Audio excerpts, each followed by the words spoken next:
मद भगवद गीता 7वां अध्याय। पिछले अध्याय के 8वें श्लोक में ज्ञान तथा विज्ञान की चर्चा करते समय हमने निवेदन किया था कि परमात्मा के निर्गुण निराकार तत्व तथा अदृश्य जगत के विषय में शास्त्रोक्त परोक्षभूत यथार्थ ज्ञान को ज्ञान तथा उसके सगुण साकार तत्व व दृश्यमान जगत के संबंध में व्यावहारिक अनुभवजन्य प्रत्यक्षभूत यथार्थ ज्ञान को विज्ञान कहते हैं। इन दोनों ज्ञान और विज्ञान के सहित भगवान के स्वरूप को जानना ही समग्र भगवान को जानना है। इस अध्याय में इसी समग्र भगवान के स्वरूप का, उसके जानने वाले अधिकारियों का और साधनों का वर्णन है। इसलिए इस अध्याय का नाम ज्ञान विज्ञान योग रखा गया है। पिछले अध्याय के अंतिम श्लोक में भगवान ने कहा था कि अंतरात्मा को मुझ में लगाकर जो श्रद्धा और प्रेम के साथ मुझे भजता है वह सर्वोत्तम योगी है। परंतु मनुष्य द्वारा अंतरात्मा से निरंतर भजन होना तब तक बहुत कठिन है जब तक कि वह भगवान के स्वरूप, गुण और प्रभाव को भली भांति जान न पाए। साथ ही भजन का प्रकार भी जानना आवश्यक है। इसलिए अब भगवान अपने गुण और प्रभाव के सहित समग्र स्वरूप का तथा विविध प्रकारों से युक्त भक्ति योग का वर्णन करने के लिए 7वें अध्याय का शुभारंभ करते हैं। श्री भगवान उवाच मय्यासक्त मनः पार्थ योगम युञ्जन्दाश्रयः असंशयं समग्रं मा यथा ज्ञास्यसि तच्छृणु। पदच्छेद। श्री भगवान अर्थात श्री कृष्ण भगवान उवाच बोले, मई मुझ में, आसक्त मना अर्थात लगे हुए मन वाला, पार्थ अर्थात हे प्रथापुत्र अर्जुन, योगम अर्थात ध्यान योग को, युंजन अर्थात जोड़ता लगाता हुआ, मदाश्रय अर्थात मेरे आश्रय होकर, असंशयम संशय रहित, समग्रम अर्थात संपूर्ण को, माम यानी मुझको, यथा यानी जिस प्रकार, ज्ञास्यसि अर्थात जानेगा, तत् यानी उसको, शृणु अर्थात सुन। अनुवाद। श्री कृष्ण जी बोले, हे अर्जुन, अनन्य प्रेम से मुझ में लगे हुए मन वाला होकर अर्थात मुझ में मन लगाकर तथा अनन्य भाव से मेरे परायण होकर यानी मुझे लक्ष्य बनाकर ध्यान योग में लगा हुआ तू जिस प्रकार से संपूर्ण विभूति, बल, ऐश्वर्य आदि गुणों से युक्त सबके आत्मरूप मुझको संशय रहित जान पाएगा, उसे सुन। ज्ञानम तेहम सविज्ञानमिदं वक्ष्याम्य शेषतः यज्ज्ञात्वा नेह भूयोन्यज्ज्ञातव्यम वशिष्यते। पदच्छेद।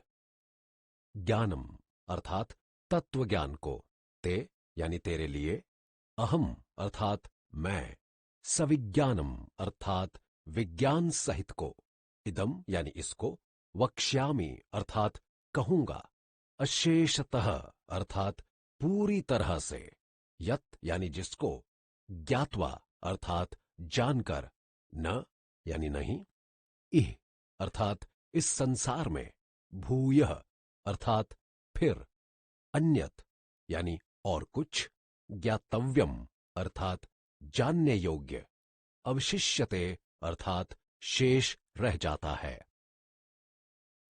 अनुवाद। मैं तेरे लिए इस तत्व ज्ञान को विज्ञान सहित संपूर्णतया यानी पूरी तरह से कहूंगा, जिसे जानकर संसार में फिर और कुछ भी जानने योग्य शेष नहीं रह जाता। टिप्पणी। अपने समग्र रूप के ज्ञान विज्ञान की चर्चा करने के उपरांत भगवान अब अपने उस स्वरूप के तत्व ज्ञान की दुर्लभता का प्रतिपादन करते हैं। मनुष्याणाम सहस्रेषु कश्चिद्यतति सिद्धये यततामपि सिद्धानाम कश्चिन्न माम वेत्ति तत्वतः। पदच्छेद। मनुष्याणाम अर्थात मनुष्यों को, सहस्रेषु अर्थात हजारों में, कश्चित अर्थात कोई, यतति अर्थात कोशिश करता है।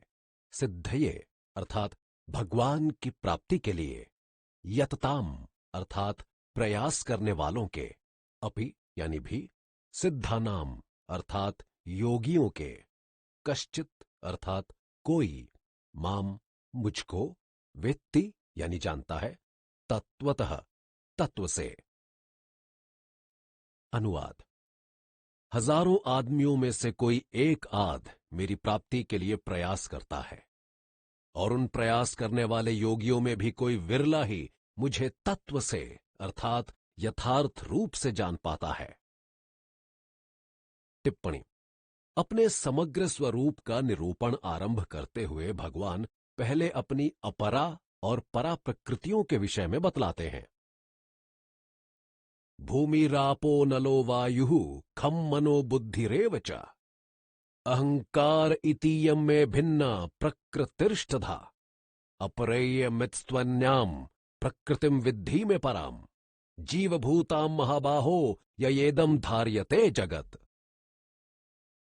पदच्छेद: भूमि अर्थात पृथ्वी, आपः अर्थात जल, अनलः अर्थात अग्नि, वायुः यानी वायु, खम अर्थात आकाश, मनः अर्थात मन, बुद्धि अर्थात बुद्धि, एव भी, च यानी और, अहंकार अर्थात अहंकार, इति यानी इस प्रकार, इयम अर्थात यह, में यानी मेरी, भिन्ना अर्थात विभाजित, प्रकृति अर्थात प्रकृति, अष्टधा यानी 8 प्रकार से, अपरा यानी अपरा, इयम यह, इतः अर्थात इससे, तू यानी तो, अन्याम अर्थात दूसरी को, प्रकृतिम अर्थात प्रकृति को, विद्धि अर्थात जान, में अर्थात मेरी, पराम अर्थात परा को, जीवभूताम अर्थात जीव रूपा को, महाबाहो अर्थात हे शक्तिशालिनी भुजाओं वाले अर्जुन, यया अर्थात जिससे, इदम यानी यह, धार्यते अर्थात धारण किया जाता है, जगत अर्थात संसार। अनुवाद: पृथ्वी, जल, अग्नि, वायु, आकाश, मन, बुद्धि और अहंकार भी, इस भांति यह 8 प्रकार से विभाजित मेरी प्रकृति है। यह 8 प्रकार से भेदों वाली तो अपरा अर्थात मेरी जड़ प्रकृति है, और हे अर्जुन, इससे भिन्न दूसरी को, जिससे कि यह संपूर्ण संसार धारण किया जाता है, मेरी जीव रूपा परा अर्थात चेतन प्रकृति जान। टिप्पणी: परा तथा अपरा प्रकृतियों का स्वरूप बतलाकर अब भगवान कहते हैं कि ये दोनों प्रकृतियां ही चराचर संपूर्ण भूतों का कारण हैं, और वे स्वयं इन दोनों प्रकृतियों सहित समस्त जगत का महाकारण है। एतद्योनीनि भूतानि सर्वाणीत्युपधारय अहम कृत्स्नस्य जगतः प्रभवा प्रलयस्तथा। पदच्छेद: एतद्योनीनि अर्थात इनसे उत्पन्न होने वाले, भूतानि अर्थात पदार्थ, सर्वाणि यानी सब, इति ऐसा, उपधारय अर्थात समझ, अहम यानी मैं, कृत्स्नस्य अर्थात संपूर्ण का, जगतः अर्थात संसार का, प्रभवः अर्थात उद्गम, प्रलयः अर्थात विलय, तथा यानी और। अनुवाद: हे अर्जुन, तू ऐसा समझ कि सारे चर तथा अचर पदार्थ इन दोनों प्रकृतियों परा और अपरा से ही उत्पन्न होने वाले हैं, और मैं संपूर्ण संसार का उद्गम उत्पत्ति स्थान तथा विलय करता समाप्ति स्थान हूं, अर्थात दोनों प्रकृतियों सहित समस्त ब्रह्मांड का मूल कारण एवं परमाधार हूं। टिप्पणी: इस प्रकार यतः परमात्मा ही सकल विश्व का मूल कारण तथा परमाधार है, अर्थात समूचे ब्रह्मांड की उत्पत्ति, स्थिति एवं प्रलय परमात्मा से ही और परमात्मा में ही होते हैं। अतः स्वभावतः यह समग्र जगत भगवान का ही स्वरूप है और उन्हीं से व्याप्त है। इसी बात का स्पष्टीकरण करते हुए वे कहते हैं,